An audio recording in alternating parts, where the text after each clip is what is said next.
Boa noite, amigos. Daqui a pouco tem bola rolando no Gigante da Beira-Rio, Internacional e América. 7h30 da noite, valendo a liderança da Série B. E mais do que isso, quem ganhar passa dos 50 pontos. Hoje o professor Tristão Garcia esteve no nosso preliminar, achando que com 60 o quarto colocado não vai classificar ainda para a Série A. Eu acho que com 60 vai dar, embora ontem à noite tenha acontecido alguma coisa muito interessante. Ninguém da ponta de cima perdeu, ninguém. O Vila Nova ganhou, o Juventude empatou, o Ceará empatou, o Oeste ganhou, o Paraná ganhou. Quer dizer, então, na verdade, todos esses times ainda estão habilitados a chegar na Série A. Em princípio, o Internacional e a América vão classificar, tem 48 cada um. O Paraná chegou a 46, 45 tem o Vila Nova, Ceará tem 42, empatou. O Juventude tem 42, empatou com o Lanterna ABC. O Oeste ganhou, foi a 41, e o Criciúma 38, com o Boa 37 em nono. Esses times todos têm condições ainda de chegar à Série A. Na verdade, a briga maior vai ficar com Inter, América, Paraná, Vila Nova, Ceará, Juventude e Oeste. Em relação aos outros, o Criciúma já tem 38 e o Boa tem 37. Mas esses aí, pelo menos, é certo que não vão lutar para não cair. Já Londrina, que tomou uma goleada ontem, o Brasil de Pelotas, que perdeu em casa para o Luverdense, e entraram no risco. Então, se tem 8 ou 9 brigando para 4 vagas, tem 11 brigando para não cair. Levando em consideração que ABC e Náutico já praticamente caíram, de 7, ou de 9, melhor dizendo, 2 mais vão cair. Então, todo mundo tem que abrir o olho, inclusive Londrina e Brasil de Pelotas, que estão ali no meio da tabela. Para se ter uma ideia, o próprio Paysandu, que ganhou, foi a 33 pontos, encostando no Brasil de Pelotas. Bom, quem ganhar entre Internacional e América vai ficar a 9 pontos do quinto colocado. É um alento? É, mas ainda não é uma certeza. Primeiro, de título. Segundo, já de classificação antecipada. Para Guto Ferreira, este será o jogo mais difícil da Série B. Em princípio, ele fala pela qualidade técnica, mas com certeza, pelo desempenho que tem tido o Internacional, não vai ser o mais sofrível, porque nós tivemos aqui jogos contra Boa, contra ABC, contra Paraná, Luverdense, Juventude, jogos para esquecer. Então, tomara que esse não seja o jogo mais difícil para o Internacional, contrariando a previsão do Guto Ferreira. O América, que tem a melhor defesa da Série B. D'Alessandro, de volta ao time do Internacional. Danilo, Alemão, Hernando Cuesta, Wendel, Dourado, Edenilson, D'Alessandro, Sacha, William Potker, com Leandro, Damião, 7h30 o jogo. Ataque Colorado marcou 39 gols em 25 jogos, média de 1,5 por partida. Potker, com 8, é o artilheiro do time na Série B. O público deve ser de mais de 30 mil espectadores. Há uma ampla movimentação neste momento nos arredores do Beira-Rio, faltando menos de 20 minutos para o início da partida. O América está invicto no retorno da Série B, 3 vitórias, 3 empates, sofreu apenas 2 gols nos últimos 6 jogos. América Mineiro possui a melhor defesa, com 15 gols sofridos no campeonato. Provável time do América: João Ricardo, Norberto, Rafael Lima e Pará, Juninho, Hernandes, Renan Oliveira, conhecido da gente, Mateuzinho, isto é chato para Dedéu, Luan e Edno. É um bom time esse do América. Renato deve escalar força máxima no Brasileirão nas próximas rodadas.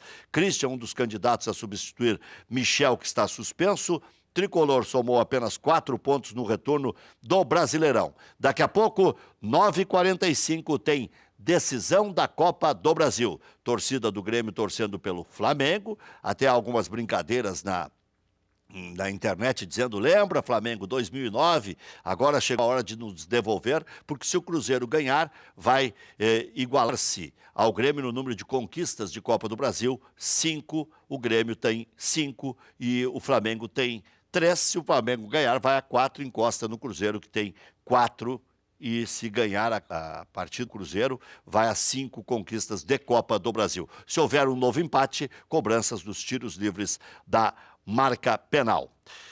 Antes do jogo contra o Barcelona, se fala muito na estratégia do Grêmio. O Grêmio terá 2 jogos fundamentais. Contra Corinthians, se o Corinthians cair ainda um pouco mais, poderá ser por briga de título, e contra o Palmeiras, até por briga de G4. E vai seguir a briga agora durante um mês de disputa de quem vai herdar o lugar de Pedro Rocha. Arroio, Everton, Fernandinho na esquerda, e o Luan, em princípio, volta em 10 dias contra o Cruzeiro. Daqui a pouco, tem mais!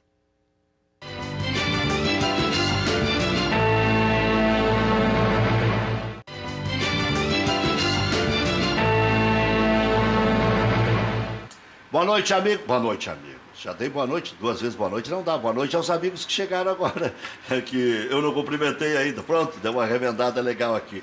Carlos Dil e o Flávio Jacobos. São ambos conselheiros do Grêmio ainda, né, Flávio? Sim. Porque esse negócio de renovar, o cara às vezes perde. Quando perdi o contato, o Flávio Jacobos, há muito tempo eu não falo. O Carlos Dil eu falo seguidamente. Então, ambos conselheiros do Grêmio, vamos falar bastante de Grêmio. E aqui acontece o contrário, quando o Inter joga, vem os conselheiros do Grêmio. Quando joga o Grêmio, vem os conselheiros do Inter. Por motivos óbvios. As pessoas não querem nem sair de casa quando o time joga, porque uns querem fazer churrasco, outros querem se empedrar, outros vão para o estádio, outros, quando o jogo é fora, já querem fazer um mexe com os amigos. Faz um esquenta. O esquenta, isso. Não, e tem muitos que estão acompanhando, viajando, especialmente o Grêmio, que está em épocas decisivas, né? Eu estava ouvindo agora a transmissão aí das emissoras de rádio, e não é corneta nem nada, até porque os clubes hoje, eles vivem, né, também de shows, eles também acertaram com as parceiras, o Inter com a Abril, o Grêmio com a OAS, essa empresa criada, a Arena Porto Alegrense, e precisam ceder o espaço, né? A CBF até concordou, o jogo do Inter seria ontem, hoje tem decisão da Copa do Brasil, já é um prejuízo de renda para o Internacional. Eu não sei se na balança se dá lucro esse negócio de show, mas é uma obrigação. Assinou, tem tantos shows por ano, a parceira pede, de vez em quando tem que concordar, de vez em quando tem que negociar, e agora o Internacional, mesmo que não tenha utilizado todo o gramado, esse é o pedaço que nós estamos mostrando aí, do gramado que foi utilizado. Isso que tem um tapume que eles colocam para proteger a grama. Mas os equipamentos são muito pesados. E ficam muitas horas ali. Amassa a grama. Ficam muitas horas ali. São colocadas as instalações 24 ou 48 horas antes e fica mais 24 horas depois, até tirar tudo. E às vezes até um período maior, porque a montagem desses mas nesse palcos, caso não, porque esse aí foi só durante a madrugada que retiraram.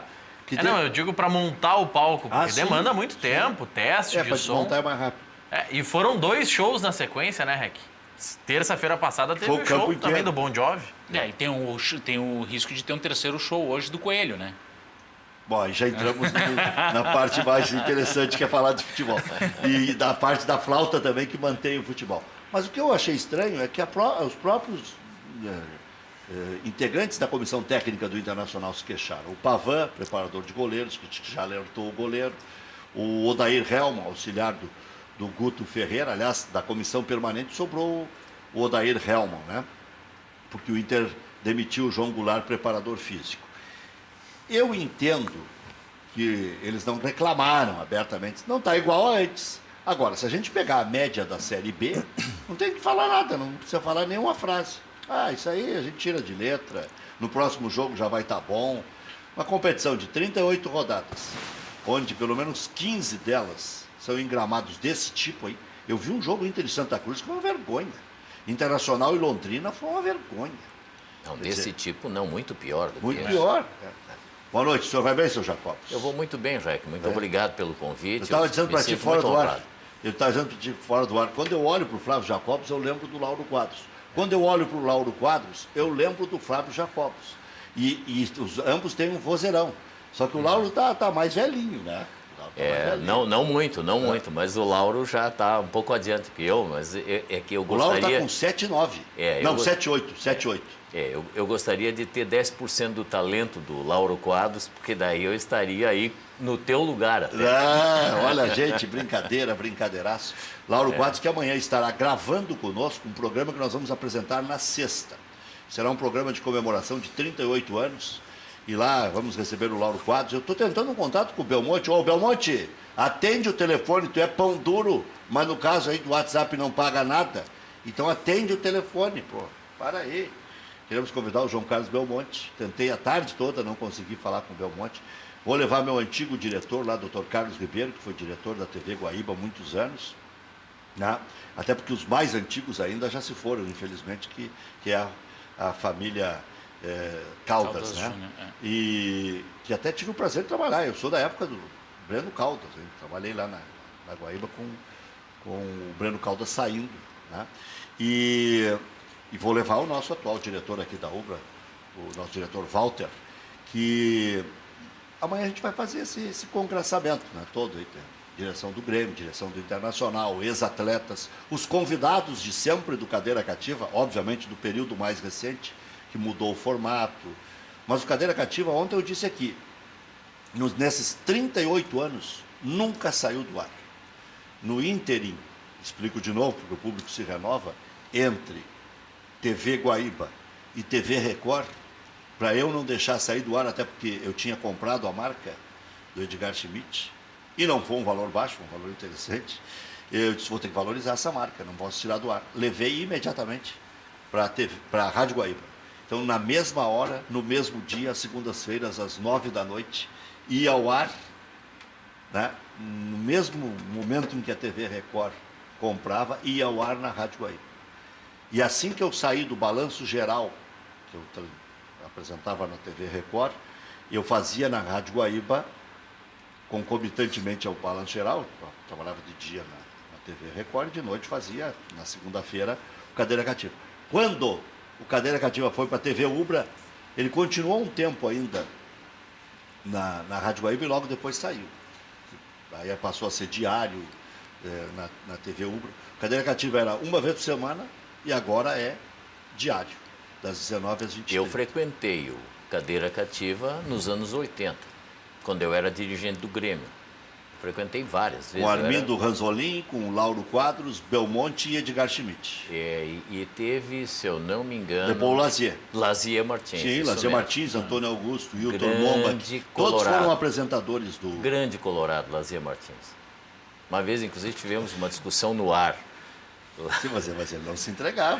Não. Ele dava indícios fortíssimos. Não, mas é que ali ele subiu o sangue e ele esqueceu. Sabe que eu tenho um episódio com o Lazier. Aliás, eu tenho um episódio com todo mundo, eu vivo contando histórias aqui, né? Mas o Lazier Martins era meu chefe, eu era produtor, obedecia. Se mandasse me jogar no chão, eu me jogava no chão. Ainda mais que eles eram meus ídolos, né? Aí o Lazier disse assim para mim, antes do Grenal, saindo o gol, seja de que lado for, nós vamos dar uma de futebol carioca. Vai sair, termina a narração do Milton Jung, que era o Milton Jung na época. O Ranzolin tinha ido para a Gaúcha. Em 84, o Ranzolin estreou em Grêmio e Vasco. O Haroldo até entrou com uma liminar para narrar o jogo, com uma confusão, lembra? Lembro disso. O Haroldo era o titular. No Olímpico ainda. No Olímpico. E aí, eu estava em casa ao fim daquela confusão. Eu ainda não trabalhava em rádio, mas eu já frequentava lá a Caldas Júnior. E o Ranzolin narrou, e o Haroldo, a partir daquele momento, virou o número 2 da Rádio Gaúcha, por óbvio. O Ranzolin era chefe de tudo. Mas não é isso que eu quero contar. Aí o Lazier, 85, eu já estava na Guaíba, era produtor, ele disse assim, termina o gol, tu toca a reprodução. Nós temos que fazer uma coisa diferente. Tá, atenção, Paulo Reboteiro, Bonamigo, gol. Tá, terminou. Antes do repórter entrar, nós tínhamos separado 2 fitas. Quando terminou, quando deu corte, eu disse assim, para a fita, bota no ponto. Aí deu mais um pouquinho da outra, disse, deixa no ar até que eu botasse aqui. Quando eu te fizer sinal, tu toca ali o gol do Bonamigo de novo. Tocamos-lhe o gol do Bonamigo, o Lazier enlouqueceu no estádio. Cortou o gol. Não é o segundo gol do Grêmio, é apenas a reprodução do gol. mas Lazier? Aí veio me xingar no outro time, mas Lazier, fiz tudo certo e tô sendo mijado. Ele enlouqueceu com o gol do Bonamigo. E, pô, estou trabalhando, né? O cara me manda fazer, eu faço, né? Aí o operador, coitado, lá gravou 2 fitas, gravamos e tal. Chegou na hora H. Na hora de usar. Desses detalhes que o cara nota. Mas por que tanto estresse? Sim. Gil, o senhor vai bem? O senhor vai bem e eu também. É isso aí. Então, boa noite aos espectadores aí do Cadeira Cativa. Tu acha que dá coelho hoje? Tu acha que dá crime? Não, eu não acho que não. Eu acho que eu sou daqueles que eu nunca me iludi, né? Eu me diverti bastante com o sofrimento do co-irmão aí durante esse primeiro semestre, né? Na série B. Tu acha que já terminou esse sofrimento ou pode haver um... Eu acho improvável. A diferença de orçamentos eu sempre tenho dito isso, né? Futebol sempre foi e hoje cada vez mais é orçamento. O tamanho da folha determina o tamanho, a probabilidade de sucesso, pelo menos em 80% das vezes. Então, o a Botafogo diferença... nega isso, hein? Mas aí são as exceções, Bom, né? mas ameaça chegar e não chega também. Campeonato Carioca não chegou. Libertadores não chegou. Libertadores não chegou. Chegou longe, né? Copa do Brasil não chegou. Copa do Brasil não chegou. Mas aí é aqueles 5, 10% que o treinador faz diferença, né? Mas em geral, o orçamento é muito determinante, né? E vamos pensar o seguinte, né? O Colorado não precisa, mesmo tendo maior orçamento, não precisa ser o primeiro, precisa estar entre os 4. O Inter se empatar todas já deu. Então eu acho... Aí vão dizer assim, mas daí dá um cálculo mínimo das 61 pontos, 60 pontos. Sim, mas daí ele evita que os outros façam 3 em cima dele. Se ele empatar todas, ele está dentro. Ninguém sobe. Ninguém o passa, né? Ninguém o passa, claro. Passa, se for fazendo 3 em paralelo, mas em quarto ele vai ficar. É muita diferença, de orçamento para imaginar que Não, e eu acho que além de orçamento é toda uma questão de estrutura de futebol, né? Estrutura de futebol. Fisiologista, uma coisa, fisioterapeuta, dentista, é astronômica. Tudo, e essa diferença é astronômica. No futebol, hoje em dia, essa estrutura ganha... Ainda mais o seguinte, não é um mata-mata, são 38 rodadas. Deixa eu pegar a deixa do Gil. Aí na tua cadeira, o Marco Antônio Souza disse há 2 dias aqui que o surpreendente não é o Inter ter ganho agora 7 em 8. É ainda a pontuação baixa do Internacional, levando-se em conta que o América também tem 48. Que o Inter tinha que estar muito na frente do América. Pois agora eu vou mais longe. Ontem o Paraná ganhou. O Paraná já demitiu 2 técnicos. Um por desacerto, foi o Lisca, estava indo bem. Mas já tinha demitido um antes. Paraná o Christian Souza. Christian Souza, que esteve aqui, inclusive. O Paraná está com 46. O Vila Nova tem 45. O Oeste tem 41. O Juventude tem 42. O Ceará tem 42. Estão tudo muito próximos aí. Quer dizer, então, essa frase do Marco Antônio. O que surpreende não é até a reação do Internacional. Que é só lembrar que, por exemplo, o Corinthians, no ano que subiu com quanto? Acho que 5 rodadas de antecedência, né? O Vasco, ano passado, foi uma exceção, mas o Vasco faz horas que tá se apequenando, né? O Vasco ano passado arrancou bem, né? Ano passado o Vasco arrancou bem e foi morrendo. Aí, Maurício, um time muito velho, né? Um time muito velho chega no... segue velho. Isso é um problema, né? De novo, a estrutura do Vasco não é lá essas coisas. Não né? Não é, não. É estrutura de time, de clube mediano, né? Sabe que o Vasco se acomodou de uma maneira com a infraestrutura? Eu não sei se é porque ali já não tinha para onde se alastrar e eles não previram isso no passado, né? Porque ali já foi uma coisa nobre do Brasil. De novo é uma questão de orçamento, né? É. De novo é uma questão de orçamento. Um clube que ficou tão por baixo durante tanto tempo, as receitas encolheram demais, né? Eles não têm as receitas que os grandes clubes e que têm boas gestões têm. Mas, na verdade, para mim, o grande problema hoje, do ponto de vista econômico, é o Botafogo, né? Eu fiz uma estimativa num dos livros que eu escrevi sobre o assunto. A média dos clubes brasileiros fica entre 20 a 30 mil a dívida por torcedor. né? Essa é a conta que faz. 20 mil a dívida por torcedor, né? O passivo. Tá? Por associado. Não, por torcedor. Por torcedor. É. Puxa Só que a dívida do Botafogo, só para ter uma noção, não sei qual é o número atual hoje, a dívida do Flamengo, aí depende da fonte, está entre 500 e 600 milhões, que é a maior em termos absolutos, tá? E a do Botafogo é a terceira ou quarta em termos absolutos. Porém, por torcedor, a dívida do Botafogo é mais de 200 mil.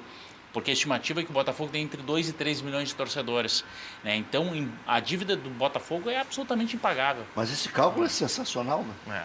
Quer dizer que mesmo que se queira cotizar, não tem como, que o Não tem torcedor como, é pobre. 200 mil. Não, 200 e mil. é Então, juntando onde é que ele vai todos os arrancar torcedores. 200 mil? E é juntando todos os torcedores. Todos os torcedores. É claro que tudo isso, o Flávio conhece também da área, isso tudo tu negocia e tal, mas pensa assim, não vou cotizar a dívida, eu vou pensar em capacidade de receita por torcedor.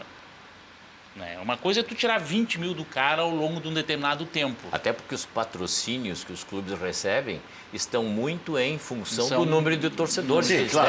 têm. É o mercado, né? É o Não, mercado. Só para entender, 200 mil numa existência do sujeito. Claro. 200 mil. Vamos zerar a dívida do Isso. Botafogo hoje. Cada torcedor teria que botar 200 mil. Sim. Tá? Só que assim, claro, Esse essa dinheiro dívida... acumulado ele nunca teve. E nunca vai ter. Nunca vai ter. É. Nunca vai ter. Então é diferente. 20 Então mil, é. pensa, 20 mil é muito, mas pensa assim, quanto cada um paga lá? Vamos lá, vamos supor, um sócio do Grêmio paga R$200 por mês. Então, no ano, né, pegar um sócio Já contribuiu cadeira, com 2.400. ele já ganha 2.400. Né? Então, bota isso ao longo do tempo e mais produtos que ele compra e tal. Como pagar a dívida do Grêmio? É pagável. Dá para tu pensar num horizonte bem apertado de 5, 6 anos eu consigo, É de muito repente. bom esse cálculo, muito bom. Agora, se eu pensar isso no Botafogo, passando em séculos para pagar essa dívida. Agora, vê que isso aí é o seguinte, não está computado tudo nessa dívida de Não, 500, 600. isso seria- Porque, por exemplo, o Atlético Mineiro se fala que a dívida Deve é mais 1 de bi. 1 bi. É, Porque o Atlético, dívida trabalhista, eles não atualizado. pagam nada. É, As contingências. É, as não, contingências. mas aí o caso do Atlético é assim, esse dado que eu tenho aí deve ser de 2015, 2016, a dívida do Atlético cresceu muito nos últimos 2 anos. Então hoje pode estar perto de 1 bi e ter passado a do Atlético, eu ia dizer, é outro Eu acho que clube o tá numa Atlético é o que situação- mais deve no Brasil. acho, mas hoje. a situação do Atlético também é outra hoje bastante complicada em função. Só que a grande dificuldade, por exemplo, é que o Botafogo é um time de 2, Tá, 3 Dilo, agora eu vou te milhões. dar uma bola nas costas. Porque aqui nós temos duas mentes completamente opostas em relação à Arena. Flávio Jacobs, que é Dourado Futebol Clube, e o Gil, que ajudou nessa ideia de que dava e que podia, e fez estudos, e mostrou, e fez ponderações de um lado, de outro, depois chegou a um consenso que dava, que era bom. O Atlético Mineiro, com toda essa pipinosa, fala em construir estádio, Com recursos próprios. com recursos próprios. E agora, José? Não, inviável. José para Absolutamente onde? inviável. Começar por onde? Sonho de uma noite de verão. Isso é inviável. Mas foi aprovado já, né? Nós, como gremistas, né, quando o Colorado começou a falar em fazer com recursos próprios, Aqui, ó, reforma piada. eu estava achando ótimo isso, porque isso ia inviabilizar. Sem fazer com recursos próprios, o Colorado, naquele ano de 2013, passou um cortado Tá, enorme. Jacobos, vocês queriam no Olímpico a reforma, bateram nisso, brigaram com isso, foi meia dúzia só, né? Olha, o REC... 10 no final, era 10.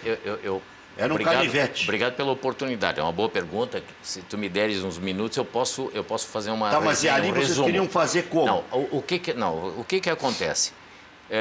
O negócio proposto por esta arena que está aí era péssimo, era da pior qualidade para o Grêmio. O Grêmio teve muita sorte da quebra da OAS e que isso se inviabilizou que agora o Grêmio esteja numa condição muito boa para O Gil vai te provar o contrário. Não vai. Isso ele não vai provar, porque, de fato, o que ocorreu é que, com a quebra da OAS, se propiciou que esse negócio para o Grêmio ficasse muito bom, muito fácil e realmente muito bom. Quem não quer ter uma casa nova, boa, bonita, moderna? Todo mundo quer. O problema é saber se o custo disso é compatível com a nossa família, se nós vamos comprar uma casa nova. O clube é a mesma coisa. No momento em que esse contrato estava sendo gerado pelo presidente da época, esse contrato era muito ruim para o Grêmio. Então, nós não éramos contra o Grêmio ter uma casa nova. O presidente Dourado nunca foi contra isso. O presidente Dourado era contra o negócio que estava ali sendo estabelecido, que se via. Nós fizemos estudos, nós tínhamos... o Olímpico. Não, mas a questão... Tanto ele contratou Plínio Salgado. Ele queria... Não. Plínio, ele queria, Plínio Salgado. eu já vou... Plínio Almeida. O Plínio Almeida já tinha feito um projeto em 2002 de completa restauração do Estádio Olímpico e modernização do Estádio Olímpico. Seria feita uma reforma assim, tão radical ou mais radical do que foi feita no Beira-Rio. Essa reforma ficou parada, esse projeto de reforma ficou parado até o momento em que o presidente Paulo Odoni, na época, propôs de fazermos uma arena nova, de botar abaixo o Olímpico. A primeira proposta era essa, botar o Olímpico abaixo e construir ali, no lugar do Olímpico, a nova arena. A bronca começou por aí, porque não precisava botar o Olímpico abaixo. Se criou, sim, notícias, foram plantadas notícias de que o Estádio Olímpico estava condenado estruturalmente, e isso não era verdade, para que não se propiciasse uma reforma radical que se previa no Estádio Olímpico, que seria, eu disse, mais radical que essa que foi feita no Beira-Rio. O Olímpico seria um novo estádio, uma arena. Eu tenho detalhes que poderia, numa outra oportunidade, com mais tempo, passarem. Inclusive, eu tenho o projeto completo disso. Eu já não vou te interromper mais, viu, Jacob?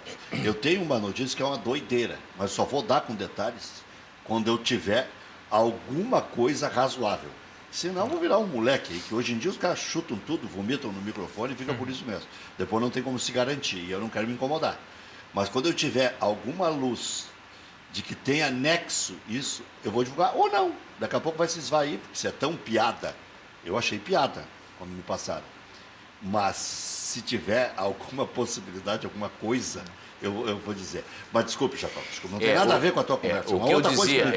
O que eu estava dizendo é o seguinte, de que era sim viável a reforma do Olímpico e já havia no projeto, porque era um projeto de várias unidades de negócio no entorno do Olímpico, onde o Grêmio teria participação em cada uma dessas unidades de negócio. E a reforma, então, seria bancada por esses parceiros. Havia um parceiro para construir um hotel 5 estrelas, no lugar onde era o posto de gasolina ali. Havia um parceiro para construir o estacionamento para 2.500 veículos, com um heliporto na cobertura do estacionamento. Havia parceiro para construir um mini shopping ali onde era o Davi Guzmão. Havia parceiro para construir 3 torres de edifício de moradia, onde era o Carecão ali, o antigo Carecão.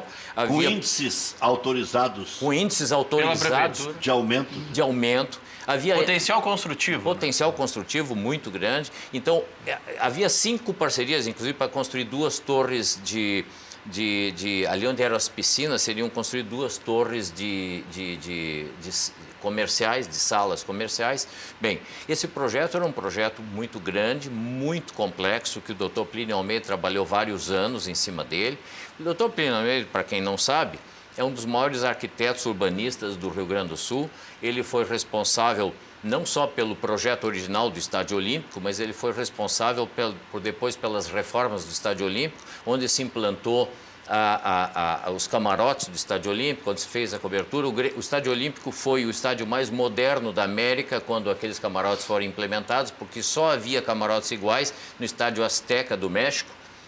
Então, esse homem foi o homem que fez grandes projetos urbanos para Porto Alegre, as elevadas da Conceição, o túnel da Conceição e muitas outras obras viárias de Porto Alegre foram do Dr. Plínio Almeida. Então, esse homem com grande capacidade, esse arquiteto famoso, ele fez um projeto muito complexo. Já com idade avançada ele fez. Ele fez esse projeto em 2002, muito complexo. E esse projeto estava pronto para ser implementado com 5 parceiros. 5 parceiros. Esses parceiros, ao assumirem as devia ser o Zafari. Não era.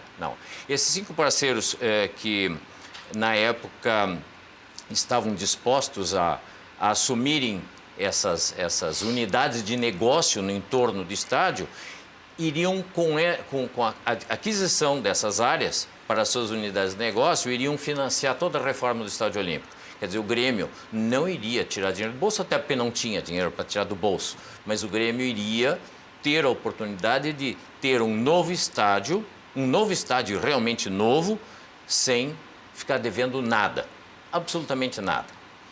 Porém, eu quero dizer hoje que com esse equipamento novo que o Grêmio tem, essa arena, nós estamos muito felizes, porque o Oeste quebrou. Porque se a Oeste não tivesse quebrado, nós não seríamos nunca dono. Ou se fôssemos dono, seria daqui 20 anos, quando esse equipamento já estaria completamente defasado. Porque hoje as coisas são muito mais rápidas. Hoje um estádio não fica velho com 50 anos, como ficou o Olímpico. Mas o Grêmio ainda não é o dono. Mas vai ser em seguida. O Grêmio já tem todas as condições e o negócio ficou muito bom e muito barato para o Grêmio. Né? Só pode ser o Grêmio. Existem algumas questões aí que estão sendo resolvidas pela equipe de trabalho do Dr. Dil, e essas questões eu tenho certeza que serão superadas brevemente, e a arena vai ser nossa, sim, de corpo e alma, né, materialmente. Então nós vamos ter, sim, um grande equipamento. Mas o que eu quero dizer é que naquela época, da forma como o negócio estava proposto, o negócio era muito ruim. Então, um negócio bom era fazer aquela reforma no Olímpico que seria feita, e além de o Grêmio não ficar devendo nada do novo estádio que ele teria, uma maravilha tudo isso que tu falou. O Grêmio teria participação para sempre nas unidades de negócio do seu entorno.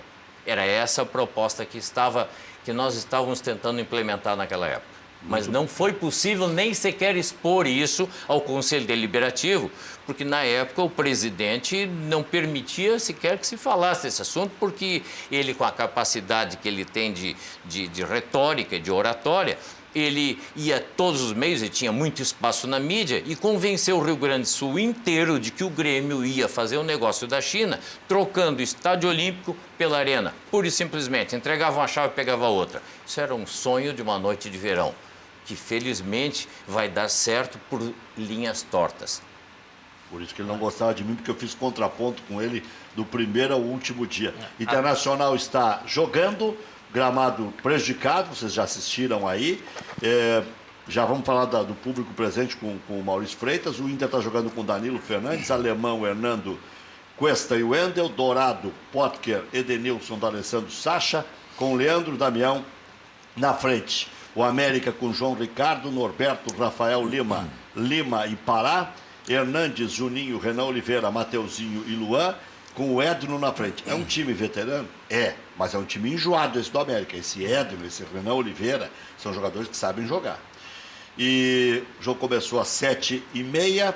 O América Mineiro na Série B, 25 jogos, 48 pontos, é uma média de quase 2 pontos por partida, que é quase a média do Internacional, que é a mesma, né?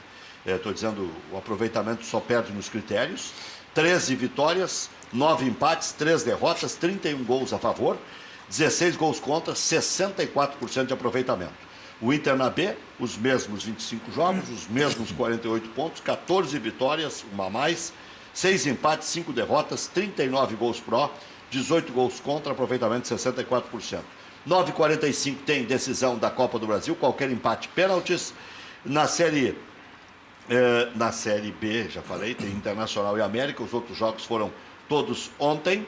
O Grêmio renovou o contrato de Rafael Thierry até 2020. O zagueiro também ganhou aumento salarial, por óbvio, porque incumpridou o acerto. Jeromel, Marcelo Groi e Lucas Barrios vão voltar à equipe titular contra o Fluminense neste domingo. Diga mais, Maurício Freitas. Não, Rec, a gente estava antes falando sobre o Atlético Mineiro e os planos do Galo de construir uma arena. 250 milhões são... Aprovou o Conselho. Aprovou. Claro, não é chute.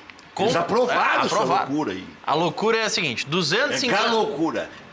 Que beleza. 250 milhões vem da venda de um shopping em Belo Horizonte que pertencia ao Atlético.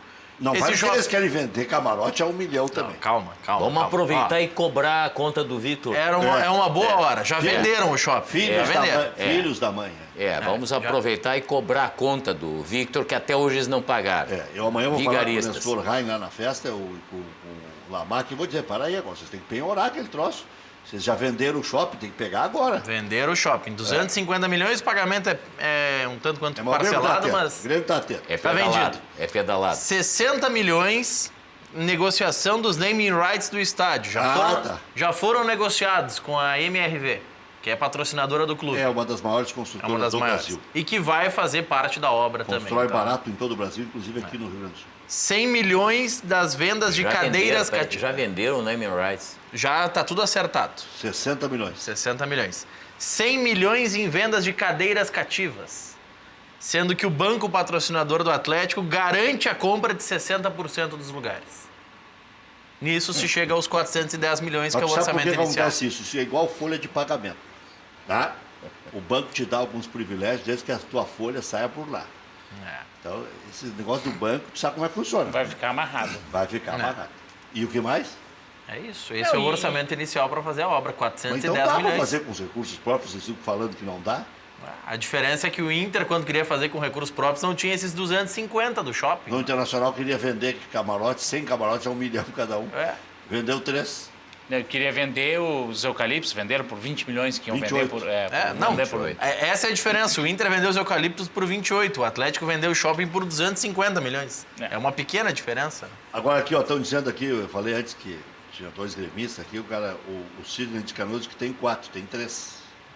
Eu, Tá, o 3. Jacobos e o Dil.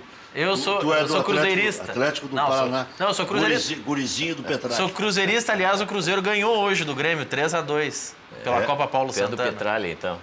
É, gurizinho do Petralha. Mas outro dia foi domingo passado, o São José não ganhou do Internacional? Sim, Ganhou do também. Internacional. Esses times aí, agora ganhar, e Juventude ganha do Inter, ganha do Grêmio, essas divisões de base aí. Acho que o São José ganhou do Internacional, acho que foi na Copinha. É, na Copa Paulo Santana. Na Copa Paulo Santana. É um time renovado do São José que meteu 2 na Copinha do Internacional. E agora o Cruzeiro, mas o Cruzeiro também é na Copinha? Também na Copinha ganhou 3-2 do Inter, jogo de volta no final de semana no Vieirão. Esses são os times do ano que vem no Gauchão. A base surge Que começa a preparação em novembro, né? Agora, não? Nem vou. Não, muitos a preparação pro gauchão, né? Não, muitos não estão fazendo mais isso, Dil, porque tem um mês inteiro de janeiro, então os clubes estão começando, eles começam na semana entre o Natal e o Ano Novo a fazer os exames, porque economiza uma folha. Antes eles tinham que começar em novembro para ter essa vantagem desportiva no início, pela pré-temporada e tal, só que agora ficou muito caro, porque o campeonato só começa em fevereiro. O Cruzeiro ganhou do Inter ou do Grêmio? Do Grêmio. Do Grêmio, 3-2. 3-2. Quem ganhou do Inter foi o São José. Aí eu repiquei dizendo que o São José tinha ganho Exatamente. do Internacional. Bom, o Internacional está empatando com o América Mineiro em 0-0. Os times estão chegando a 49 pontos. São líderes, mas já podendo, no final de semana, um deles ser alcançado pelo Paraná. No final de semana, não. Tem times que vão jogar... Na sexta. Pois é, mas para um pouquinho. O Internacional joga no sábado, já é o começo da próxima rodada. Já é a próxima rodada inteira. Inteira. final de semana. Então, final de semana tem time que já pode ser alcançado pelo tanto o Inter quanto o América, mantendo esse resultado. Porque nesta rodada, que termina hoje, começou ontem, o Paraná ganhou e foi a 46. A campanha do Paraná é um negócio O melhor espetacular. resultado hoje é o empatezito. É? Ah, sim, para o Paraná Pro Paraná. E para os outros que querem chegar É. Claro. Para esquentar o campeonato. Nesse aspecto é. Outra coisa, o Paraná, ele vem de mando de campo para ajudar na sobrevivência. Vendeu com o Inter agora. Vem de mando de campo. De um lado para o outro no Eu Paraná. estava tentando dentro lembrar do esses Paraná. dias, o Paraná ali é a cabe junção mais gente, do então vamos lá. Colorado com o Pinheiros, né? Pinheiros. Isso. Claudião foi técnico lá, o Otacílio foi técnico lá. Pinheiros e Colorado, né? Para o Paraná, né? Tem uma grande estrutura, tem a Vila Capanema, Não que é o sei se estádio ainda tem, oficial. porque estavam entregando tudo. Tem a Vila Capanema, tem a Vila Olímpica do Boqueirão, tem a sede social que o Paraná tentou vender e não conseguiu num leilão. E o Pinheiros é de quem? O Pinheiros eu acho que é do Estado. Do Estado. Não, ele foi vendido, ele foi leiloado. Sabe que essa história eu O já Pinheirão. contei 400 vezes. Por isso que radialista velho vira chato.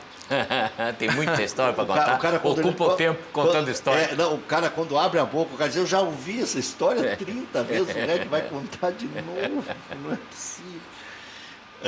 O lugar onde mais enfiaram ferro no Brasil foi nesse Pinheirão. O Onaireves era ferro e ferro. Isso aí era brincadeira quando eu ia fazer jogo lá. Inclusive o Grêmio foi campeão da Copa Sul. um gol do Ronaldo Alves, Celso Rotti, treinador, com o Ronaldinho em campo. Né? Comemos numa churrascaria lá perto do aeroporto, festejando lá. Krieger era o vice de futebol. A brincadeira sempre foi essa. Aqui é o estádio do planeta Terra que mais ferro foi. Era nota de ferro, era todo dia. Ferro, ferro, ferro, e não terminava nunca. Mais ou menos como o que aconteceu lá em Brasília, que descobriram agora, que compraram o dobro de fios de energia elétrica do que usaram no estádio. Lá é fio elétrico, lá no... Não, era só, né, que eles adaptaram, né? Porque no ferro já estava manjado. População, eu estou fazendo um trocadilho. Mas o Paraná vendeu, por exemplo, o jogo com o Inter. O jogo será na Arena da Baixada para ter uma renda maior e a renda vai toda para o empresário que empresta dinheiro, faz negócio com o Paraná quando o clube precisa. Olha aqui, ó. Diferente. Não deixa de ser azul, ele está dizendo aqui. O Cruzeiro também é azul. O Cruzeiro é azul. De Canoas, tá rindo. Salve glorioso Cruzeiro. Tem que entrar na sacanagem, né? Olha aqui, ó. REC, tantos fatos. Ó, o Beto de Novo Hamburgo. Ai, Beto. O Beto tem uma carteira do presidente Paulo Odoni na carteira. O Santinho. Tem uma foto do presidente Paulo Odoni na carteira, uma foto do presidente Paulo Odoni na carteira, um quadro em cima da cama, outro onde ele tem um oratório no fundo do quintal, né? E tem a igreja odonista, tem a igreja maradonista na Argentina, e em Novo Hamburgo ele criou a igreja odonista, de tanta pregação que ele faz pelo presidente Paulo Odoni. Isso aí, olha, eu vou te dizer uma coisa. Acho que Mas ele paga IPTU? Nem se a Juliana Paz se apaixonasse por ele ia ficar mais apaixonado do que ele é pelo Paulo Odoni. Na igreja odonista, então não paga IPTU também, né? Não paga? Bom, olha aqui, ó. É que entre tantos fatos ilusórios, até vou colocar aqui o óculos, o senhor Jacobos, que é o senhor, Fatos ilusórios. Fatos ilusórios. Fatos ilusórios. Que o senhor Jacobos falou. Ele disse que o Grêmio não pagaria nada por uma gambiarra de um estádio que estava caindo. E será que ele não sabe que o Grêmio não paga nada pela Arena? E que a OAS receberá apenas os 35% dos lucros da Arena? E isso quando der lucro. Beto de Novo Hamburgo. Todas as rendas não até é verdade. hoje... Toda 300 o Grêmio milhões. paga 1.800.000 por mês de sessão onerosa para a Arena, né? Ó, viu, Beto? Beto! Alguém presta atenção. Grava isso, Beto. Presta atenção. Alguém tá em vez de ficar dizendo bobagem aí, presta atenção fato, em quem sabe. De fato, não tem hoje o resultado. Nós vimos conversando no caminho, eu e o Flávio. Na verdade, hoje não tem resultado positivo a Arena, em especial por causa do valor do financiamento. Mas o Grêmio paga assim 1.800.000 por mês, que é a chamada sessão onerosa, né, que foi reduzida pelo presidente Fábio Koff. A versão original acertada ainda na segunda gestão da Arena do presidente Paulo Odoni foi de 43 milhões ano. E depois foi reduzida de 15, 18 e agora está na faixa então de veja bem, 1.800.000 o contrato original era 43 milhões por ano que o Grêmio teria que pagar. Na verdade, o contrato original, para ser bem preciso, não havia previsão no contrato original. Porque não havia o quarto anel. Não. É que não havia no modelo de negócio. O contrato original não previa a forma de pagamento. De como o Grêmio faria para ocupar isso. Isso é verdade. Não estava previsto no contrato a forma de pagamento. Por os aditivos. Nos aditivos. No terceiro não. E dele aditivo. Nem foi no segundo aditivo, nem no primeiro aditivo. Isso foi num termo de entendimento, que é um documento que foi firmado na véspera da posse do presidente Fábio Koff, no final de 2012. Isso. Tá? Foi firmado um termo de entendimento no qual havia a assunção pelo Grêmio dessa sessão onerosa que foi renegociada, felizmente, pelo presidente Fábio Koff. Que era, vamos falar de novo, 43 milhões por ano o Grêmio teria que pagar para poder colocar seus associados lá no último anel. Na verdade, não era no último anel só, né? Na verdade, era a ocupação maior do estádio. Ou seja, 3 milhões e meio mês. Isso, o pressuposto equivocado na época foi que se ocupasse todo o estádio, o custo anual seria de 86 milhões, se comprou 53 milhões. Só que isso é uma ilusão, porque nem no Olímpico se chegou a níveis de ocupação nesse tamanho, né? Então, isso aí, 50% de ocupação nós não tivemos nem no Olímpico. E agora, senhor Beto de Novo Hamburgo, que segundo o Adalberto Aquino é o cara que mais entende de Arena, Beto Bedin. Beto Bedin. Aqui está o DIL, que não é contra a Arena. Está o Jacobus, que era em favor da realização da obra ali onde está o Estádio Olímpico. Quer dizer, que deu detalhes interessantíssimos de um arquiteto, Plínio Almeida, que fez obras monumentais em Porto Alegre. Então não se trata de puxar o saco de um ou de agradar o outro, é de dar números, né? E todas as rendas, o Grêmio não pegou um pila ainda. Um pila. E você acha que o Grêmio está ganhando dinheiro? Até hoje. E o Grêmio está ganhando dinheiro do quê? De merreca de sócios, de algum negócio com a Globo? Na verdade o Grêmio vai ficar com um bom patrimônio, um patrimônio novo, e como disse o Jacobus, quem sabe mais rápido, porque quebrou a tal da parceira que o presidente Odoni fazia tanta questão de agradar com aditivos, e dele aditivos. Os aditivos. Até perto do Natal. Os aditivos, eles realmente estragaram. Ele é o Papai Noel da OS. O contrato original, né? O segundo aditivo foi bastante prejudicial para o Grêmio, porque ele aumentou o custo da Arena na época, em valores da época, em 60 milhões, né? Esse foi o custo adicional do segundo aditivo, isso, né? O primeiro aditivo foi uma questão só formal lá, que não era importante, mas o segundo aditivo sim, que previu a ampliação da capacidade que tinha sido estimada pela Amsterdam Advisor Arena, né, em 52 mil lugares. E aí, a pedido do presidente Paulo Odoni, foi aumentado para em torno de 60 mil lugares, que não se viabilizou por causa dos para-avalanche ali e tal. Então, hoje está na faixa de 56 mil lugares, alguns lugares não puderam ser aproveitados e tal. Então, esse é o formato que... Mas isso implicou um aumento do custo em torno, na época, em valores da época, em 60, pelo menos 60 milhões a mais do projeto. O contrato original, eu não sei se... Dr. Price defendia o contrato. Não, mas o contrato original não era ruim. O contrato... Era menos pior. Menos pior. Tá? A cara do Jacobus. O contrato Jacobus original... estudou tudo isso aí. Eu também, mas o contrato... O Beto não estudou, estuda aos poucos ainda, agora tentando recuperar, mas ele bate boca com a gente. Mas é bom que ele participe, né? Porque ele nos dá a oportunidade de esclarecer alguns pontos, né? Eu acho...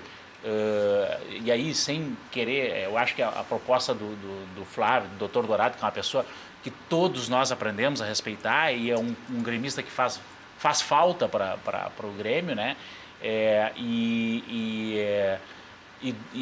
Do Dr. Plínio na reforma, ela era uma proposta plausível, era uma coisa que poderia inclusive ter sido discutida, mas eu acho que tem uma série de questões que seriam de difícil resolução. Eu tive em 2 jogos da Copa lá no Beira-Rio reformado, né? Não há nenhuma base de comparação entre ficou bom para uma reforma, isso não é corneta, para uma reforma ficou bom. Ficou bom como estádio. Como estádio e para considerando que tu já tinha um modelo. O problema é o seguinte, primeiro começa que o modelo de estádio é muito diferente. Os modelos de estádios antigos, como tanto o Beira-Rio quanto o Olímpico, mas agradou na Copa o Beira-Rio. Eu até posso concordar contigo, que a arena é um pouco superior e tal. Mas o Beira-Rio agradou de pleno na Copa. É modelo. O modelo é diferente, não é melhor nem pior. Primeira coisa, os estádios antigos eram estádios olímpicos, ou seja, com pista olímpica, o que aumentava a distância entre a primeira fileira a primeira fileira e o campo, por causa da história do Olímpico. A segunda questão, que é o formato esse mais retangular das arenas modernas, ela aproxima o torcedor. Tem uma outra questão, que é o nível de inclinação das arquibancadas, que nos estádios modernos também é maior, o que, por incrível que pareça, diminui a distância do campo para o espectador. Terceira coisa, a diferença de nível entre a arena e entre o campo e as primeiras fileiras, que ali na arena está na faixa de 2 a 3 metros no nível mais baixo, o que te mantém a possibilidade de perspectiva. Quem assistiu o jogo do Grêmio ali no Olímpico e vinha lá embaixo na mureta, tinha uma turma que gostava de assistir o jogo ali na mureta e tal, às vezes a gente assistia na social, tu perdes a perspectiva do campo porque os teus olhos ficam praticamente na mesma altura do gramado, então tu perde a noção, por exemplo, de distância. né? Isso prejudica muito. Então tem uma série de questões do ponto de vista conceitual que seriam muito difíceis, pegando o caso do Beira-Rio, de contornar sem fazer, na verdade, um novo estádio, né? Agora, o modelo de negócio original da Arena de 2008, ele não era ruim, poderia ser melhor. Se vocês pegarem, por exemplo, colunas de jornal, o Wilton foi um caso, tá? Publicou opiniões que eu, na época, dava de que o Grêmio deveria sim ter participação de royalties nos empreendimentos do entorno. O que disseram na época, o presidente Paulo Doni disse na época que era inviável. E o que o presidente Fábio Koff provou depois, no terceiro aditivo, que era possível. Né? Que era possível que a gente tivesse, por exemplo, participação na venda dos imóveis. Porque, na verdade, o que aconteceu?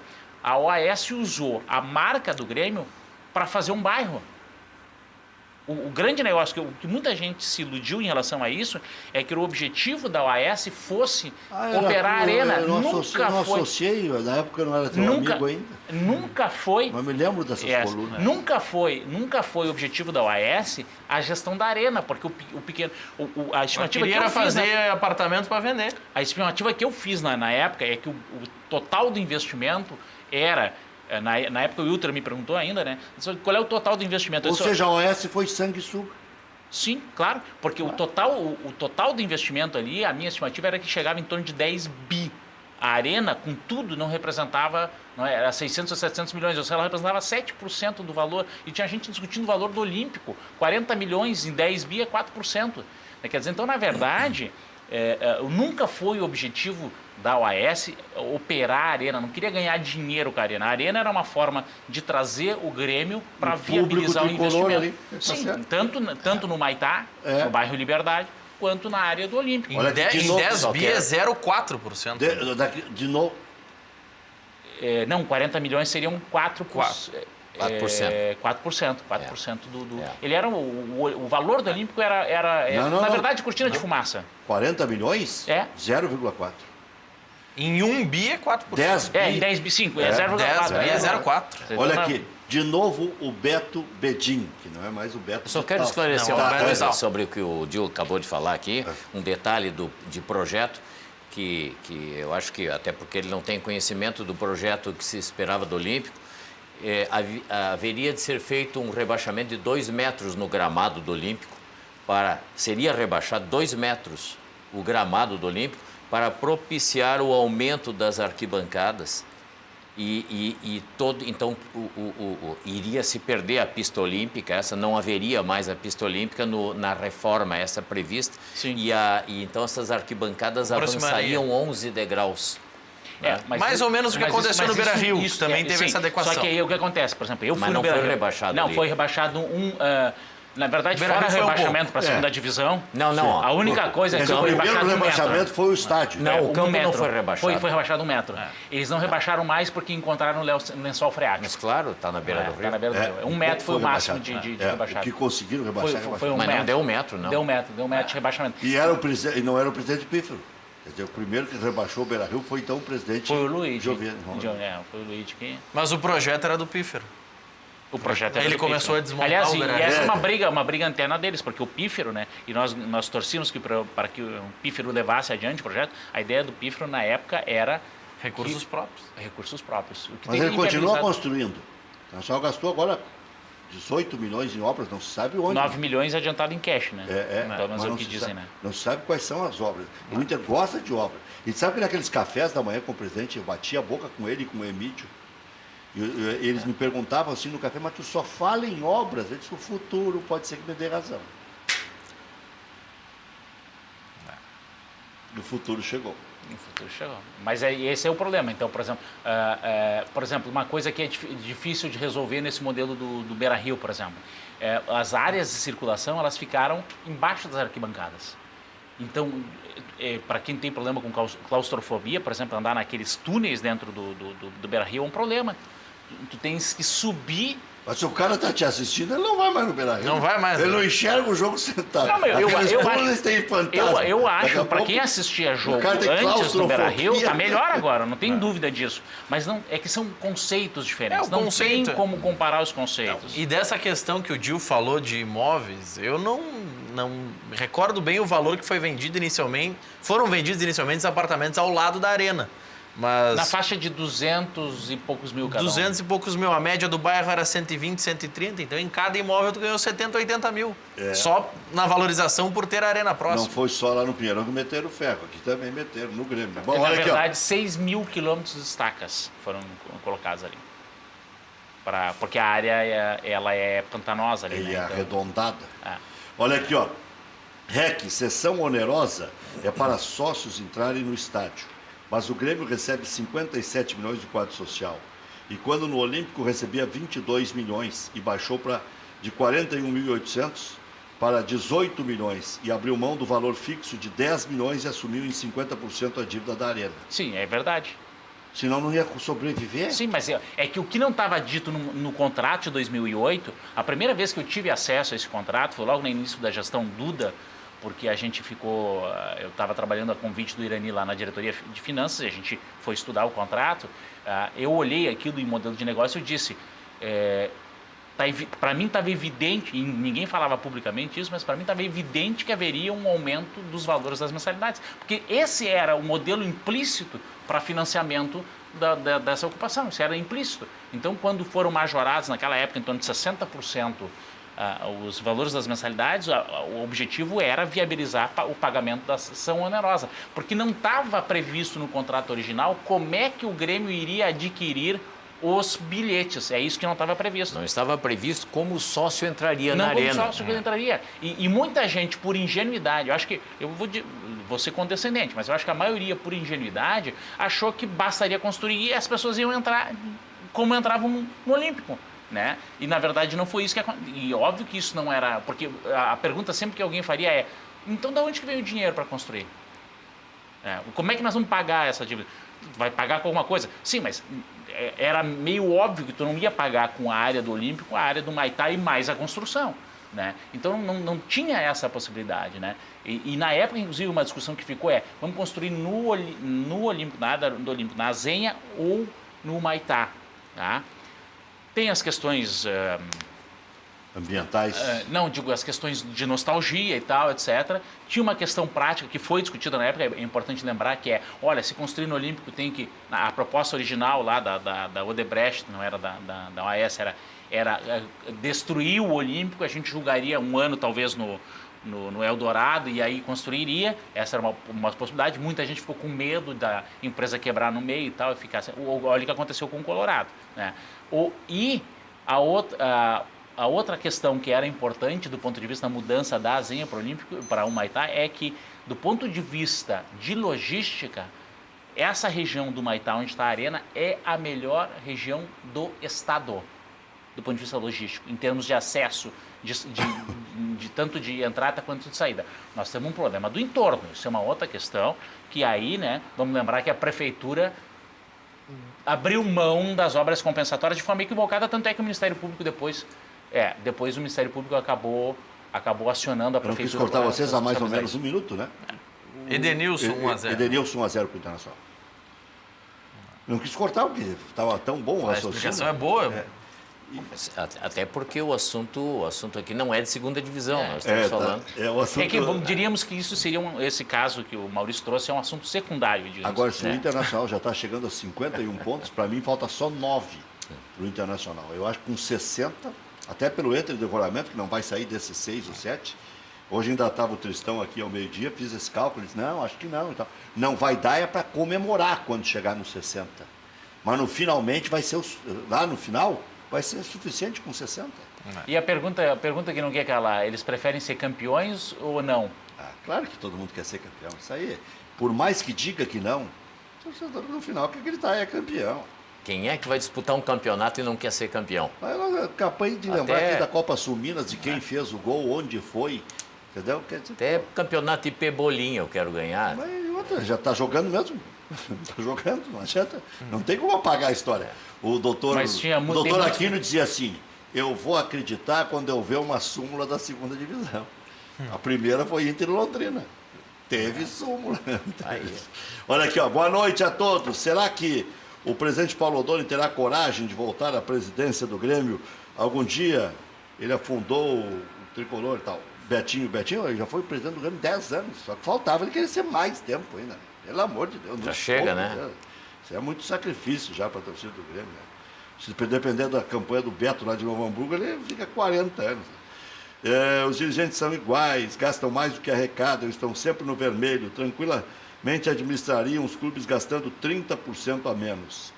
Eu tenho uma má notícia para esse nosso telespectador, né? Futebol é dinheiro. Na média, menos dinheiro em folha, menos título. É isso que vai acontecer. Não tem, né? Hoje em dia um esporte de alto nível só se faz, profissional só se faz com dinheiro, com folhas grandes. Não há uma garantia de que uma folha grande é uma folha inteligente. Uma folha grande de burra não resolve. Né? O Colorado provou isso ano passado. Né? Era uma das maiores folhas do Brasileirão do ano passado e caiu. Mas a folha grande de burra não. Não adianta só gastar. Mas uma folha grande que represente tanto quanto possível a qualidade do elenco. E que dê dividendos em tudo, né? O Grêmio está com 80 mil sócios. O Grêmio fez um time jovem, manteve durante 2 ou 3 anos com convicção e chegou a 80 mil sócios. E ganhou títulos e tocou 5. E o mais interessante, nós estamos renovando, né? Nós estamos renovando. Quem é que foi inscrito? Eu vi agora o Léo Moura renovou. Também? 39 anos. Mas pensa... O Jael daqui a pouco vai renovar. O Jael vai também. renovar também. Mas assim, sacaneando. Tá renovando. Mas assim, pega o caso do Patrick. O Patrick foi inscrito na Libertadores. Não, tá certo. O Patrick foi inscrito na O Libertadores. Grêmio renovou mais. O Grêmio tem, se a gente pegar aí, Everton, Pedro Rocha, Luan, Arthur.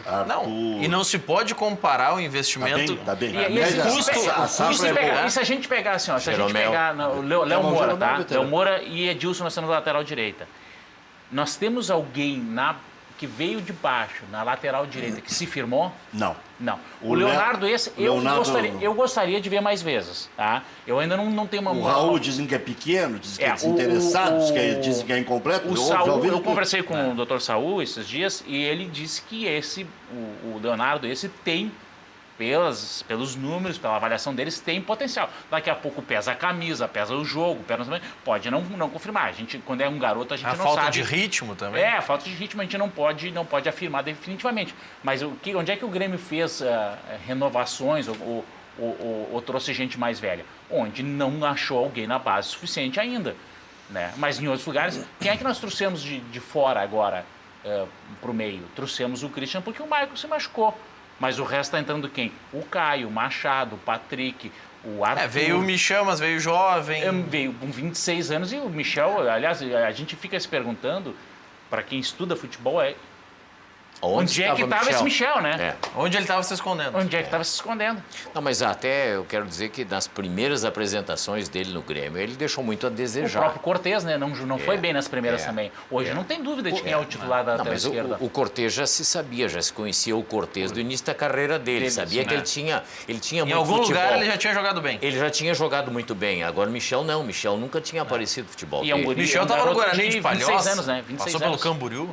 26 anos. Pois mas 26 anos. Não é tão garoto, né? Exato, não é tão garoto, né? Exato. Então, ele chegou no Grêmio e as primeiras apresentações do Michel foi um horror. Né? O Grêmio vai ter que renovar com o Cortez. Sim, o Michel também, Flávio, vamos lembrar que o Michel, as primeiras apresentações dele foram com o Jailson. E ele e o Jailson juntos nunca deu certo. Outra renovação difícil, sabe qual é? Fernandinho. Fernandinho não jogava nada nunca. Agora faz 6 meses que está jogando bem. Mas ele não vai, eu acho difícil que ele renove pelos mesmos patamares que ele metade, tem que ser metade. Ele custava pro Grêmio 700 pau por mês. Não vai Custava, fechar, não é que ele ganhe isso. É em torno de 400, se eu não me engano, mas ele não vai fechar, se fechar pela metade tem que ficar feliz, porque ele não vai arranjar um outro lugar para e ele nem é titular absoluto, ele só virou titular porque o Pedro Rocha foi embora. E nem tenho a convicção tinha mais de o Bolano, ninguém tem. Eu só sinto que, por esse raciocínio, nós deixamos de renovar com o Zé Roberto, né? O Zé Roberto deu também. Agora deu, né? Mas já tinha dado. Não, ele jogou 2 anos no Palmeiras em alto nível e foi campeão brasileiro, tirou 2 títulos com o Palmeiras em alto nível, Zé Roberto. Ele era do contexto? Não, o Zé Roberto jogava em titular. Aqui no Grêmio estava dando os doces. Já. O Zé Roberto, não estava dando os doces, tinha muito futebol. Jogou 2 anos na ponta esquerda. Jogou 2 anos em alto nível no Palmeiras, jogando um grande futebol, fez gol até contra o Grêmio. Mas quando o Palmeiras comprou ganhou o título de tanta gente que comprou. Tinha 40 jogadores. E Mas nesses 40, o Zé Roberto era titular. Sim, porque diga-me com quem anda, se direi quem é. Tá? Mas o... Naquele Grêmio vitorioso de agora, qualquer um jogaria. Qualquer um. Tanto é que o Léo Moura entrou voando. Até o título E da agora Copa... que o Grêmio já caiu de rendimento, o Léo Moura já está. Tá, Se o Zé mas Roberto não, tivesse tem que ficado olhar no com Grêmio, calma se o Zé também, porque Zé o Léo Roberto Moura- tivesse o ficado Léo no Moura- Grêmio, até hoje não estaria, nós não teria o Marcelo Oliveira, não teria Cortez, o Zé Roberto estaria até hoje nessa lateral Mas esquerda. ele não era nem lateral esquerdo no Mas Grêmio. ele jogava lateral esquerdo lá no Palmeiras. No Palmeiras, sim. Mas é bom lembrar também que o Léo Moura caiu um pouco agora, mas a pergunta, onde é que estava jogando o Léo Moura? Ele jogou numa função que não era dele. Não era de dele. criatividade. O próprio Ramiro, por exemplo, não vem jogando bem. Mas pega agora nos últimos jogos, como é que estava construído Também dando o lado compromisso. direito do Grêmio. O lado direito estava Ramiro, Edilson e Léo Moura. Ou seja, em um outro jogo, o Léo Moura e ainda não teve um jogo que contra o Botafogo, o Fernandinho estava jogando ali. Então tu tinha 4 pessoas concentradas. E sem contar o seguinte, o Ramiro, o Edilson e o Luan, eles tinham um entendimento a mecânica entre era eles. muito- o entrosamento era muito bom. Então, quando povoaram aquela Um região ajuda o outro ali, a crescer. quando povoaram aquela região ali, o Ramiro fica olhando para Deram onde eu uma corro resposta. agora. Deram um fardo que o Léo Moura não pode carregar. É. Não. Deram uma obrigação que o Ramiro não pode ter. Quando eles foram complementos, foram extraordinários. E até viraram protagonistas. E o Léo Moura viraram- poderia fazer, sabe qual função? Vários jogos. Mal comparando, ele poderia fazer a função que o Maicon fazia. Mas não a do Douglas. A Lisete de Novo Hamburgo, que às vezes me critica que quando o Maurício está aqui, o Maurício lê todos os recados dela. Eu leio. Tá? Leio. Eu não Ué, consigo eu ler leio? todos os recados. Eu falo Lisete pelos é quem é cotovelos. irmã do Amanhã eu vou ler o recado dela. Não, mas eu estou lendo aqui, ó. Beijo para ti, Lisete. Eu tenho uma curiosidade. O Grêmio esteve 2 vezes na segundona. Qual foi a colocação? Foi campeão? Desde já agradeço. Lisete Novo Hamburgo. Não. Na primeira, o Grêmio, quando se classificou entre os 12, o Grêmio nem precisava ir adiante da competição e parou por ali. Então o Grêmio poderia ter ido mais adiante na competição. O Grêmio classificou e eu não me lembro o que houve depois. Mas o Grêmio poderia ter ido mais adiante. Era uma competição com outro formato. Sim, Então, o Campeonato Brasileiro tinha 80 clubes. e aí o Grêmio, tá. Então não interessa ali, o Grêmio ficou em 11º, sei lá. Nono. Nono, tá. Nono, tá bem. Mas já classificavam 12. Sim. O Grêmio classificou, pronto. E era a regra antes do campeonato. E na outra segunda divisão, ele foi campeão. Foi campeão com 7 homens em campo. 7 homens. O Santa Cruz estava dando a volta olímpica, né, com taça e tudo. E o Grêmio estava com o Anderson fazendo o gol e tomando a taça do Santa Cruz. Aí foram buscar a taça no outro estádio de Exatamente. Pernambuco. Já voltamos.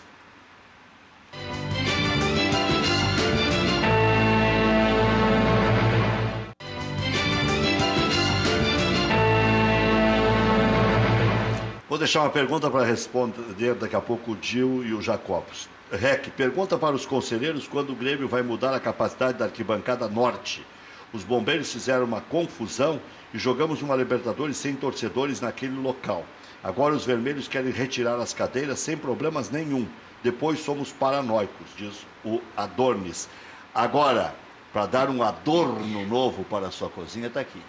Frigigold. Esta é a melhor panela do planeta. Só vantagens. Economiza em material de limpeza, só um papel toalha está pronto. Economiza não utilizando óleo, vai ganhar em saúde, vai ganhar em longevidade, não só de vida, como também na vida da própria panela, dura 20 anos.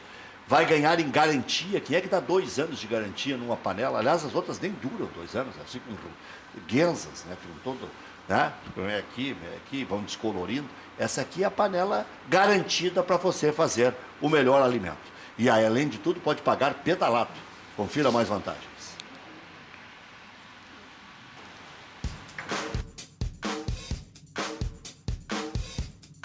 Conheça agora as panelas Frigigold, que não utilizam óleo.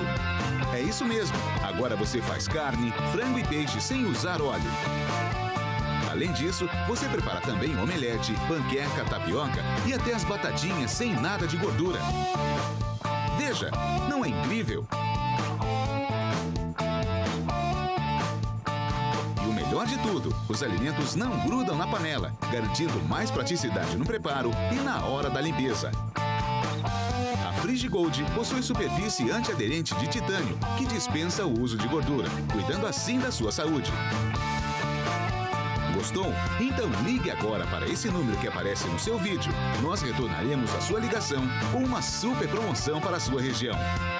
Cozinhar e fritar sem óleo já é uma realidade com a Frigigold.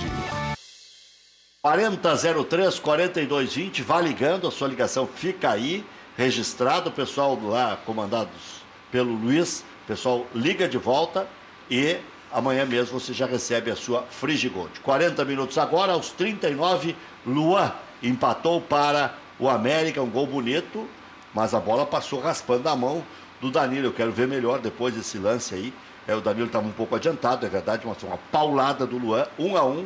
O Edenilson tinha feito o gol do Internacional, vai indo para o primeiro tempo, o jogo já se desenhava difícil, o Inter saiu na frente, poderia ter facilitado a sua vida, mas agora voltam a ter 49 pontos cada um.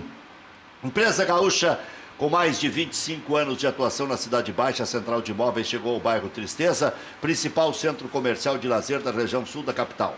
Faça como mais de 15 mil clientes. Encontre a solução ideal para você. Acesse e saiba mais centraldimóveisrs.com.br. A Central de Imóveis administra condomínios como ninguém. Nova Central de Imóveis, Zona Sul, aluguéis, condomínios, vendas. Venceslau Escobar, 1786, também no endereço tradicional, na José do Patrocínio, 381-385. Vargas, assessoria de trânsito, escritório especializado em recursos de multas de trânsito, bafômetro, suspensão do direito de dirigir, CNH suspensa. Ligue 3342-8720, 3342-8720.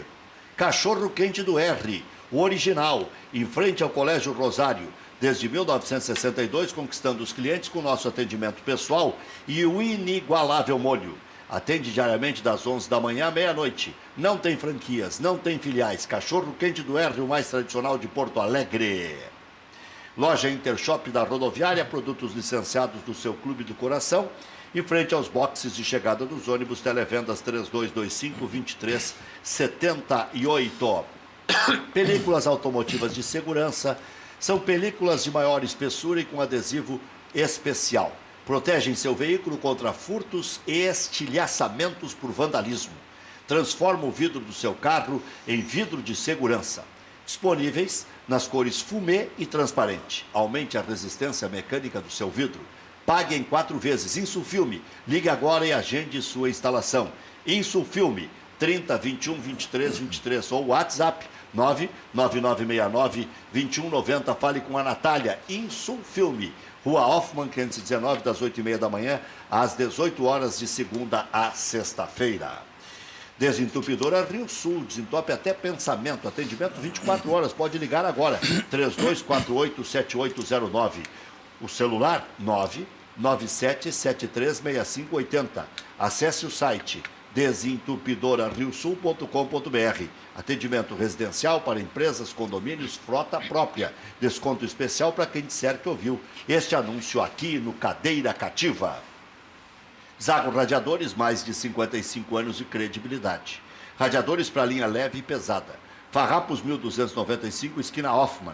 Ligue 3222-6316. WhatsApp 98405-2875. Atende também aos sábados pela manhã. Antes de viajar, passe na Zago Radiadores. zagoradiadores.com.br. Vamos ao intervalo e já voltamos.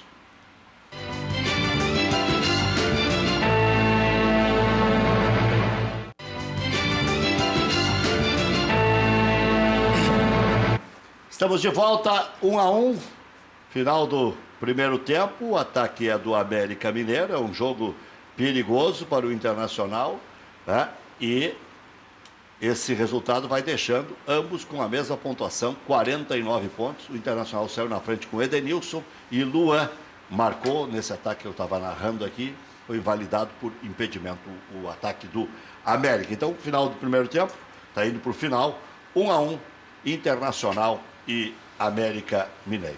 Bem, o Grêmio deixou de ganhar 3 títulos esse ano, Gil, Jacobos, ou vocês acham que é impossível com esse calendário, pensar um dia em ganhar 3 títulos, como já aconteceu com o Cruzeiro, por exemplo? Olha, eu Podia ser acho... até 4 com o Gauchão. Tinha a Primeira Liga também. Mas essa aí... Eu não tenho a mesma convivência que o Dil está tendo atualmente lá dentro do Grêmio. Então, ele, com certeza, ele tem condições de aferir melhor essas condições de estar ou não estar disputando ao mesmo tempo 3 campeonatos. Para quem está de fora, para quem é torcedor, é difícil admitir que o Grêmio vá disputar 1 ou 2 ou 3 campeonatos em que o Grêmio esteja com um time bom para jogar e que não vá disputá-los em igual condições para ganhar os 3. Eu, como torcedor, acho que tinha que jogar sempre com a força máxima para ganhar sempre. Mas ocorre o seguinte, hoje a ciência avançou muito e há condições de se fazer avaliações no elenco que está jogando titular e que está jogando todas as partidas para ver o ponto de ruptura. E o ponto de ruptura estava muito próximo, então havia que... Pelo que eu sei, havia que se poupar. Mas assim, eu como torcedor, eu acho que se o Grêmio tivesse, por exemplo, lá na 3ª ou 4ª rodada contra o Sport, não havia por que, naquele momento, estar poupando lá. A frescurite que não dá. Botou... Ou não precisa poupar todo mundo, inclusive as reservas. Botou o terceiro time para jogar lá e perdeu de 4 para o Sport. Aí não precisava. Esses 3 pontos lá naquela ocasião, diz, vai fazer falta lá adiante. Vai desmobilizando, né? Vai fazer... Não, os 3 pontos perdendo na 4ª rodada, 3 pontos para o Sport, quando nós saímos ganhando de 2-0, não podia, né? Não podia. Quer dizer, se ao menos nós tivéssemos naquele jogo bons titulares no banco para poder botar no momento do horror lá, quando a gurizada se apavorou. Tem uma estratégia. Exatamente, mas não. Fomos chutar lá. O balde. Aquele jogo, aqueles 3 pontos não podia perder. E depois não podia perder para o Avaí em casa, mas aí foi com os titulares, né? E não podia perder pro Chapecoense agora. Esses 3 jogos que o Grêmio perdeu, o Sport, Avaí em casa e Chapecoense em casa. Empatou com o Atlético Paranaense em casa também. 9 pontos jogados fora. Empatou em casa também. Com os reservas. Quer dizer, essa coisa de se poupar para que não temos um jogo ali, um jogo cá, claro que, de certa forma, sou obrigado a concordar com isso, mas eu não posso concordar na 3ª, 4ª rodada perder 3 pontos lá como nós perdemos. E claro que isso ia fazer falta. Aquilo, nós estávamos no início do campeonato, não precisava poupar, não. Tio, e depois eu quero ouvir aquela resposta de vocês da arquibancada norte. Eu acho que em termos gerais, eu acho que a ideia de preservar ela é importante. Eu acho que esse ano, diferente de outros anos, com exceção de 2 ou 3 partidas, não houve essa coisa de poupar explicitamente, houve uma coisa de preservação. E aí houve uma avaliação técnica, sim, dos jogadores, e aqueles que estavam em condições mais difíceis foram preservados em alguns jogos. Eu acho que isso é ok. Tirando 2 ou 3 partidas, talvez, aí, que realmente se foi com o time C e tal, eu acho que a política de preservar foi adequada, né? Mas eu perdi no Brasileiro, mas será que eu teria chegado na Libertadores até aqui se eu não tivesse preservado? Essa é uma resposta difícil. E a própria questão da Copa do Brasil, por exemplo, a gente acabou perdendo um gol achado, né, pelo Cruzeiro. E um gol perdido de pênalti pelo Luan. E um gol perdido, sem dúvida. Mais um. Mas enfim, mas de qualquer forma, né, teve essa situação de terem achado um gol, né, naquele jogo. Acho que o Grêmio acabou usando uma estratégia equivocada, né, naquele jogo, portanto, foi uma contingência, não estava dentro do projeto. Uma outra coisa que é importante lembrar é que efetivamente o primeiro turno do Corinthians foi muito acima da média, e isso realmente desequilibrou de um grande Acaba parte desmobilizando os outros. Desmobilizando. Eu acho que tem uma questão, eu não sou um conhecedor de vestiário e profundidade, mas eu acho que tem uma coisa que também tem que levar em conta, que será que os jogadores têm capacidade de ter um nível de concentração igual em 3 competições ao mesmo tempo? Eu acho que isso é bem delicado, bem discutível, bem delicado. É pelo menos polêmico, né? Olha, que aquela questão que ficou do aproveitamento da arquibancada norte, e até citando o exemplo do Internacional, que agora vai tirar cadeiras. Diz ele aqui, os bombeiros fizeram uma confusão, jogamos uma Libertadores sem torcedores naquele local, agora os vermelhos querem retirar as cadeiras sem problema nenhum. Depois nós é que somos paranoicos, diz o Adornes. Não, sem problema, certamente o Inter vai ter que fazer adequações, né? Não é só retirar as cadeiras. Quando ele se refere à arquibancada norte, está falando o quê? O lugar da geral lá? Onde a capacidade reduzida na arquibancada norte. Reduzida, mas por quê? Por causa, o que aconteceu? Vamos lembrar que houve um incidente lá. Na inauguração. Na inauguração que teve gente que se machucou naquele processo todo lá e tal. Então, foi no primeiro jogo da Libertadores, não foi bem no de inauguração. Foi com a LDU. A avalanche, ela acabou sendo evitada com os para-avalanche em função exatamente desse incidente. E vamos lembrar o seguinte, né? Eu realmente também não tenho a convicção de que é impossível fazer a avalanche ali. Mas os graus de inclinação da Arena e do Olímpico são diferentes. Os degraus são bem mais altos, os degraus são bem mais altos naquela arquibancada inferior, os degraus têm 45 centímetros, 40 centímetros, enquanto no Olímpico tinha 25. Mas aí não é um erro de projeto, porque já se sabia que a torcida do Grêmio tinha essa característica. Mas no projeto original não, né?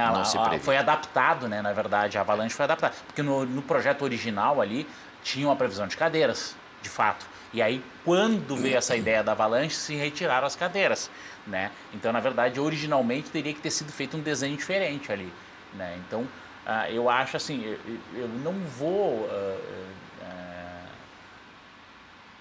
tirar completamente a razão do espectador de achar que, olha, realmente não existe uma certa má vontade. Em alguns momentos a gente fica realmente com a sensação de que existe uma má vontade.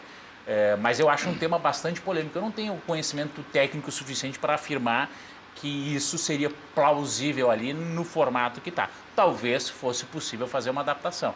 Mas algumas adaptações, por exemplo, nós já discutimos, por exemplo, adaptações da Arena para poder abrir em vez de abrir, por exemplo, hoje a Arena, na verdade, ela é aberta não por anéis, mas ela é aberta por setores, né? E fazer uma adaptação, por exemplo, para abrir por anéis, custaria hoje em torno de 30 milhões para fazer uma adaptação na Arena. Então, não vamos tirar 30 milhões o que ele fala aqui é que reduziram muito o tamanho do setor. É que reduziram a capacidade de espectadores até num primeiro momento por uma questão de segurança. Se nunca tem ingresso, no ano passado o Grêmio até aumentou um pouco aquela capacidade num acordo com os bombeiros, mas ainda assim, a área inicialmente teria 7 mil espectadores, 8 mil, agora tem 5 mil e alguma coisa. Olha aqui, muitas críticas ao lateral direito alemão do Internacional, aqui para quem está vendo o jogo. E, quer dizer, o pessoal está aqui e lá, né? E outra coisa, muita corneta pro Diego. Mas o que o Diego está falando mal do Beira-Rio aí? Eles não tem nem estádio. Vários e vários. Mas, na verdade, eu não vou nem ler o que eles disseram. Na verdade, nenhum dos dois tem estádio, né? A diferença é que a área do Grêmio não, a Arena não está alienada, né? E o Beira-Rio, sim, 30% está alienado, inclusive na matrícula do registro de imóveis, né? Eu acho que eu fosse colorado, eu ficaria orgulhoso com a reforma, mas é uma reforma, né? Muito bem. Eu acho que ficou muito bonito o Bergamotão. Isso aí é uma sacanagem, né? Aliás, alguns colorados já adotaram isso, né? Bergamotão, mas é bonito, né? É bonito. Ainda quando fica cor de laranja, assim, que eles misturam o branco com o vermelho, fica todo cor de laranja, parece uma bergamota, bem grande, gostosa, madura. Valeu, obrigado, Maurício. Valeu, Jacobs. Valeu, Dil. Obrigado, Requinho. Um grande abraço. Amanhã, 1h da tarde, tem mais.